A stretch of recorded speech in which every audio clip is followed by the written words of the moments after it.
Can you tell us what can we do with this information in our life, in our daily life? Well, if I explain how the moon matrix works, then it will help to explain what we can do. Because Okay. to know how it's done is to know how it can be undone. As I moved on in this research, there's a lot of connected dots which people really do have to read put together because there's so many of them, and I can only talk in themes. But Yeah.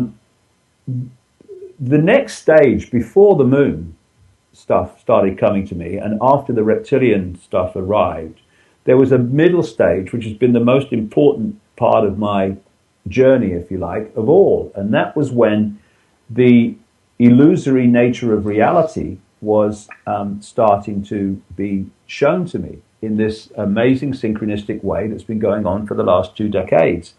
And it's when you start to appreciate what reality is and how we interact with it, that's when we can start to understand why society is structured as it is, because it's to keep us in a bubble of ignorance, to stop us understanding how we're interacting with reality, and therefore how we can impose ourselves upon that reality, instead of the reality controlling us. Instead of us living life, life lives us because we don't understand the reality we're living in.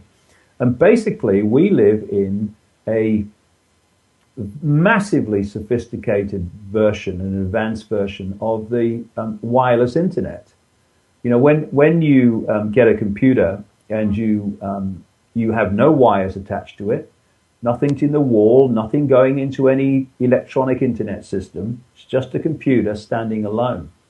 But if you go on the internet, that computer picks up out of the unseen realms energetic information, which is the wireless World Wide Web, and it can turn that information, which is on energetic levels we can't see, into a whole collective reality on the screen. If you go onto the internet in South Africa or America or London or anywhere in the world, you are, apart from one or two places, you are getting the same collective reality as everyone else. And I'm saying in the book is that the black holes are the source of the base vibration of this universe, this reality, and that this vibration coming from the black holes goes through a cycle. It moves through a vibrational cycle and then comes back to the start. And as the vibration changes through enormous amounts of what we call time, it stimulates different information coming from the suns, in our case, our sun in the solar system, in the form of photon energy. Photons being the base of the basic unit of what we call light. And this information, as it changes the reality that we're experiencing. This is the basis of what they talk about in Asia, about the yugas, these periods of different epochs of human experience, it going in a cycle and coming back to the start. This is what the Mayans talked about in Central America, about the circular nature of time, and how different eras had different experiences. There were different levels of awareness. There's a period which is of suppression and what they call darkness, and there's another period in this cycle which is what they call the golden age. And we're at this cusp at the moment, which is why this whole deal's going on in the world, the awakening's going on, and the control system's desperately trying to hold on.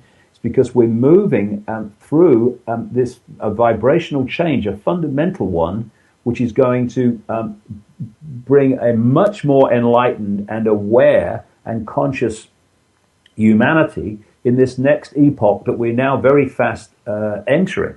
And what we're seeing in terms of the control system throwing everything at us to control us and suppress us and microchips and all that, that's the control system in its death throes trying to hold on to, in effect, the old epoch where it's been in control, but it can't because that epoch is vibrationally, energetically, in information construct, disappearing and being replaced. But So what we're doing in terms of humanity through what I call the body computer, which is a very, very incredibly advanced computer system, a vehicle for consciousness to experience this reality, is that it is tuning in to this photon energy, and it is decoding it into this apparently physical reality. It's not, which we think is outside of us because the illusion suggests that it is, but it's actually all inside our heads. And that's where this world actually exists. Just as the internet exists in effect inside the computer on the screen, so this reality exists on our screen, which is in the brain when it's decoded this vibrational information into electrical information. That's what the five senses do. Send it to the brain where it becomes digital and holographic information. The illusion of three dimensions when really it's just like a holographic movie that we're connected to. So coming back to the moon and the moon matrix, the base information construct of this universe is that black hole vibration, sun photon connection. And left to our own devices, that's what we would be doing. We would be decoding the purity and the breadth and potential of that sun information, photon information, because, you know, we talk about acupuncture lines and meridian lines and acupuncture points and all the rest of it in the human body. Yep. Chinese have known about it for thousands of years. But they talk about chi energy going through these meridian lines. Well, chi energy is actually photon energy. That's what it is. That's another way that we interact with this this information coming from the sun, which changes as the vibration from the black hole changes. What the moon matrix is, it is a broadcast from the moon which has hacked in to that sun information construct. And it's exactly the same principle as what we see in China, where the government, the authorities, have firewalled off great chunks of the internet so that the Chinese computer system that the public have cannot access those great swathes of the internet that the rest of the world can.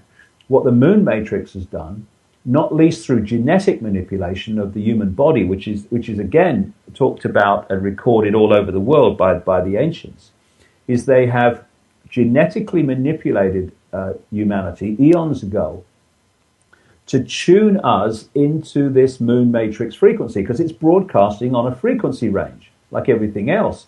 And if you're not in that frequency range, then you're not affected by it. Just as if you have NBC on in your front room, you're not affected by ABC because they're on different frequencies.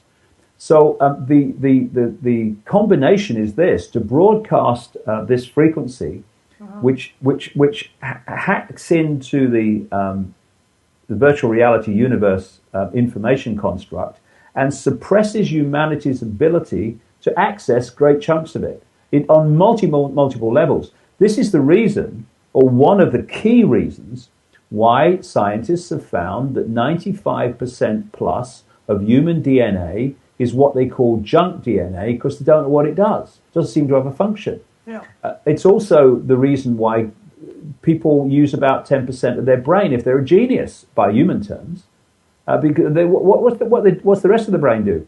Much of the human brain potential has been switched off by this moon matrix, and it's accessing us through appropriately the reptilian brain, because the key part of the brain in terms of human society is actually called the reptilian brain, the R complex, as some scientists call it, and it's where we get our survival instincts from, and it's where we get fear of not surviving physically, fear of not surviving financially, fear of not surviving in having enough food, fear of not surviving in a relationship, fear of not surviving, are we going to lose our job, and all the rest of it, fear of not surviving, are we going to make the check for the rent at the end of the month, and all these things. And also we get the character traits of wanting power over, of hierarchical structures of control and power. Might is right. This is mine. Ownership, what they call territoriality. All these things come from the reptilian brain. And what I've done in the book is look at the world, look at society against the characteristics of the reptilian brain. And my goodness me, we live in a reptilian brain society. It's absolutely blatant when you put the information together. So how do we reinstore our potential? Because I guess not everyone is manipulated. And people are waking up. People are changing from that frequency to another. So how does this work?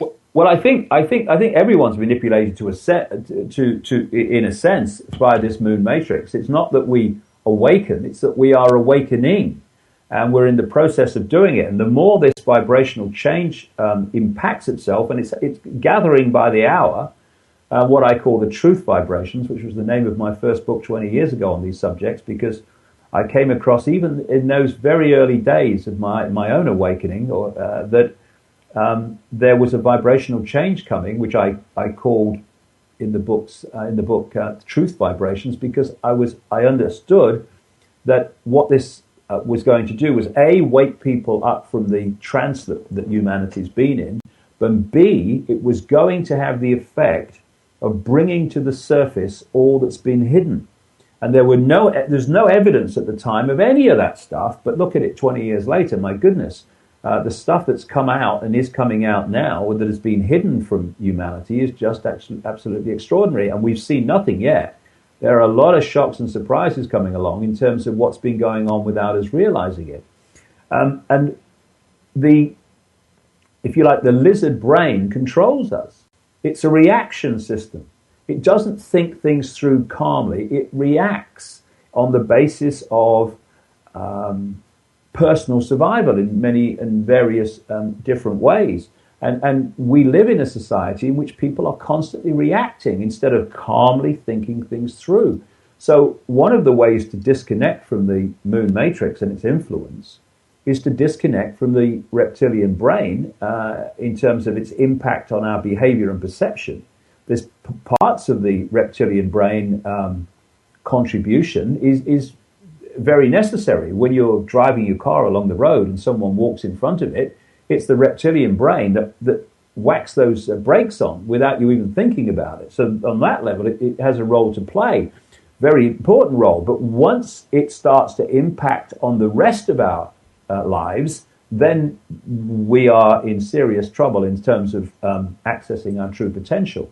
Instead of counting to 10 when we're in a reaction mode, try counting to 50. By the time you got to 50, the reptilian brain's reaction, because that's what it is, instant reaction, no thought, no calm consideration, will have passed. But if you don't take a breath before you react, then the reptilian brain is constantly dictating our lives and our responses. You know, when people say something and do something in the spur of the moment in anger and emotion, and then they go, oh my God, what was I doing? What was I doing? Oh my God, oh, it's terrible. Oh, and all that stuff. That's the reptilian brain. And the part of the brain that's going, oh my goodness, what was I doing, is the neocortex, through which we think things through calmly. So we need to get more in that part of ourselves. Shall we be out of the reptilian brain, big time. Shall we be following more our instinct or our intuition?